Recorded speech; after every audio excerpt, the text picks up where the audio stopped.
Hello! Today we're going to begin a lesson in one-point perspective drawing. Please follow along with your notes handout to fill in the blanks on your handout. Before the 14th century, little to no attempts were made to realistically depict the three-dimensional world in art.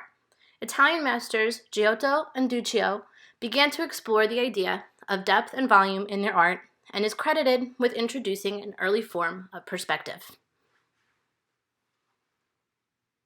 Linear perspective is a system of creating an illusion of depth on a flat surface.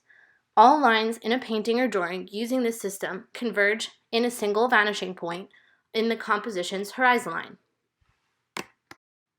It is thought that linear perspective was devised in the year 1415 by architect Filippo Brunelleschi. Linear perspective was likely evident to artists and architects in the ancient Greek and Roman periods, but no records exist from that time, and the practice was lost until the 15th century. Leonardo da Vinci is one of the most widely known painters of the Renaissance, who is known for his use of perspective in the painting The Last Supper. He's also famous for creating the painting The Mona Lisa. He's one of the most influential painters of the Renaissance.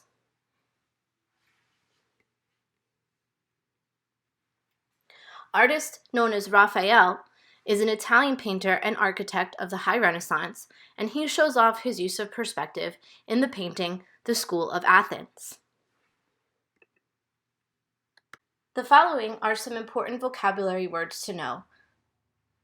Horizon line is the line that represents where the sky meets the ground. Orthogonal lines in a perspective drawing connect the edges of an object to a point on the horizon line. A vanishing point is the spot on the horizon line where all edges of an object appear to go towards. Things are closer to the vanishing point and will appear smaller and farther away. The main point of using perspective is to help us turn a shape, which is a flat two-dimensional geometric or organic art element, and turn it into a form, which is something that has height, width, and depth, and is three-dimensional, such as a sphere, cube, or cone. Shapes can be identified as geometric or organic.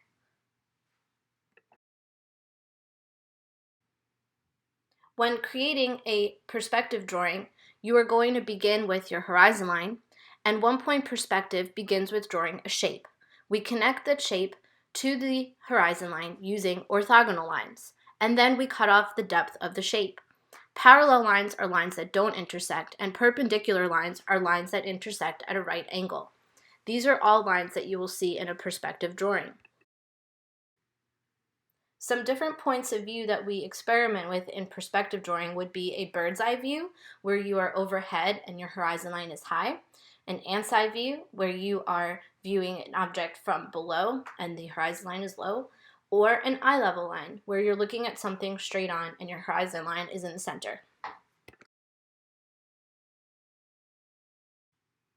Now let's get ready to put this into practice by drawing a rectangular prism with one-point perspective.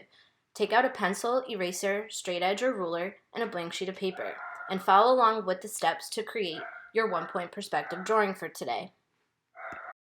First, gather your sketchbook and your supplies. If you don't have a regular ruler, any kind of straight edge would work.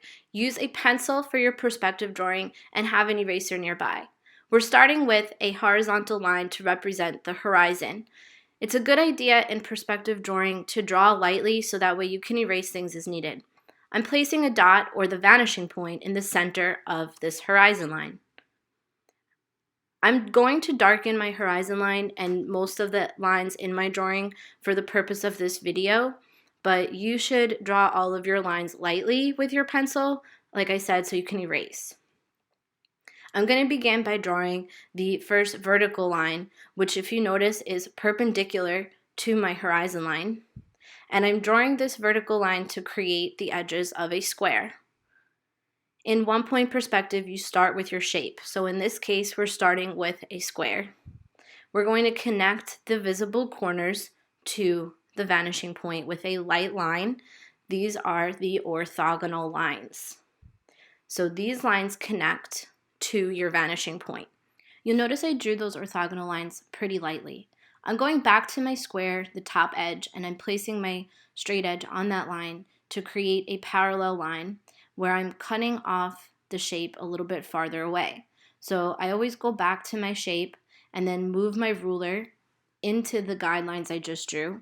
So that way I now have depth. So what you're seeing is this kind of rectangular prism.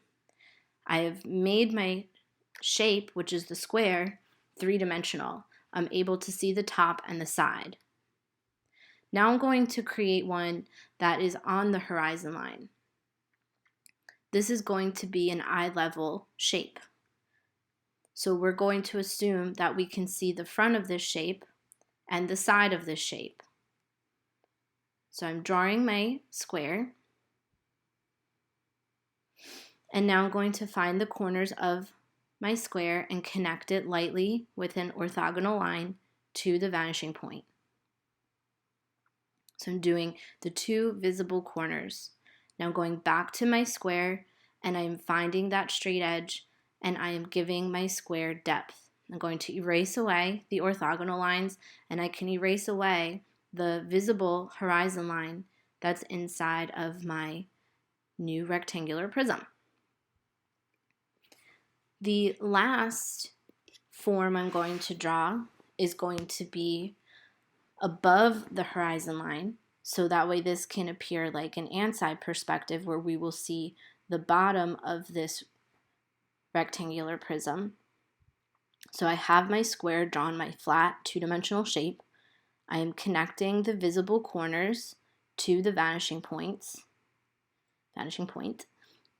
Again, I'm drawing these lines more lightly because I want to be able to erase them.